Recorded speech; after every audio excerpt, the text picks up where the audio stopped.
Welcome to Autism Tips and Tools, where we highlight the best practical guidance from previous episodes of Autism Knows No Borders.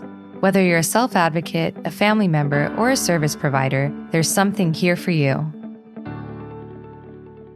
I'm Rachel Harmon, a professional in the field of autism services, outreach, and advocacy, and the following clip is from my conversation with Kathryn Peterson. Kathryn is a Board Certified Behavior Analyst and the founder of 2 Steps Forward Consulting, a company offering early intervention coaching to help parents navigate the system. Here's Kathryn talking about what to look for in a service provider and how parents can collaborate in setting and prioritizing goals. One thing that parents should be looking for is companies with ABA that are really client-centered. And so to me, I think one of the biggest things is how are they involving parents in their practice? And, if insurance is funding your ABA, there's a requirement for parent trainings and parent consultations. But I think it has to be from the very start. And it's really that social significance of what stresses you out the most and what would make a huge difference in your family's life. I know that when I was mentoring BCBAs, I would teach them, I like to ask families in 6 months, what would it look like for you to think that the time commitment and financial commitment of ABA was worth it? What are the little things that you will think that makes such a difference in my day-to-day life?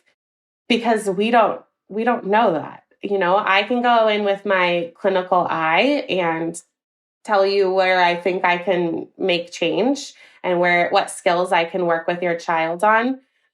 But maybe mealtime is what would make a huge difference in your life, that your child will sit with the family and partake in a family meal. And I wouldn't necessarily know that that's the biggest priority for the family. Or the opposite. Maybe I think something's a great idea and the family says, that's not something that bothers us or something that really changes our family dynamic. This is something.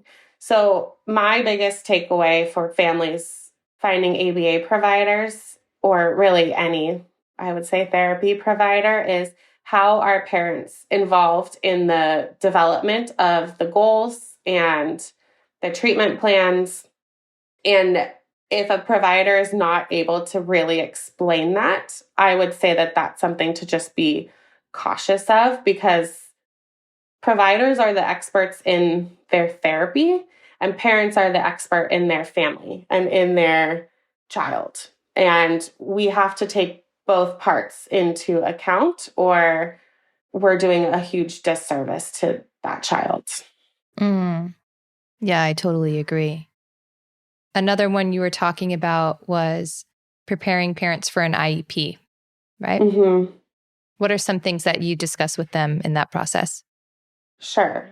So an IEP, or an individualized education plan, can be super overwhelming for families because you have to learn what are the educational laws that support children with autism or with other diagnoses and how they can access education. So for me, I've gone to so many IEPs with families where they don't necessarily understand what their rights are and just even what the process is. So when I work with families who are just learning to navigate this, my first step is, let me just explain the law to you so you have an understanding of when kids can be eligible for school, how they are eligible. There's certain criteria that they are deemed eligible under, and what is the process for that assessment. So, for example, if someone is going to be eligible for school for special education, they are able to start on their 3rd birthday. However, they have this whole process to get an assessment done prior to that. So my recommendation is that families contact school districts around 2.5 years old.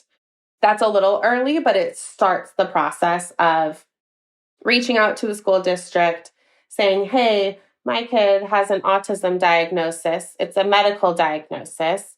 I want an assessment to see if they're eligible for an educational diagnosis, which qualifies them to begin school. And there's really strict timelines that the school districts legally have to follow. And so giving them that extra time when they're about 2.5, a little over 2.5, gives them the ability to conduct it, where if they choose to pursue that school system, they can do it as of that child's 3rd birthday.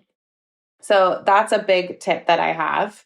And then before the meetings too, I just try to explain how it works. IEPs are pretty much all the same general template, and it might look a little bit different, but they all will do these intense assessments. They do lots of different ones. It's hard to understand all of them. It's bell curves and standard deviation and a lot of numbers. And so I try to give a little crash course in statistics and what that looks like. But then the knowledge too of standardized assessments are not who your child is. And the school district has to do this because they have to have standards for how they qualify or don't qualify children for special education, but trying to work with parents to not get hung up in those standard deviations and in the tests, because that's not who their child is. Their child is that kid in the other room playing with trains right now. And let me think through this with you where you understand why the school is talking about it, but you're not getting stuck in it. And then even just the process for how they determine a classroom setting and what is a free and appropriate public education, which is what every kid has the right to. So just education on what it looks like, and then tips to say to them, you are a part of your child's IEP team. You should share your thoughts on what you think is best for your child, and you should share your concerns, and you're not just a passive participant in the meeting. I think it's important that parents know that it's overwhelming and it's a big meeting with lots of people who parents usually meet that day. But the IEP team wants the family to be a part of it too. And so I think just that knowledge of you are an expert in your child, and you can go in there and you can say what your concerns are, and you don't have to feel like this is just happening around you. Thanks for tuning in to Autism Knows No Borders. Would you like to hear Kathryn talk about what the process of diagnosing a child with autism typically looks like for parents, from recognizing early signs to receiving services? Follow the link in the show notes for the full conversation, and be sure to subscribe for more insights from people connected to autism, inspiring change and building community. Let's work together to transform how the world relates to autism. Thanks for listening. Take care.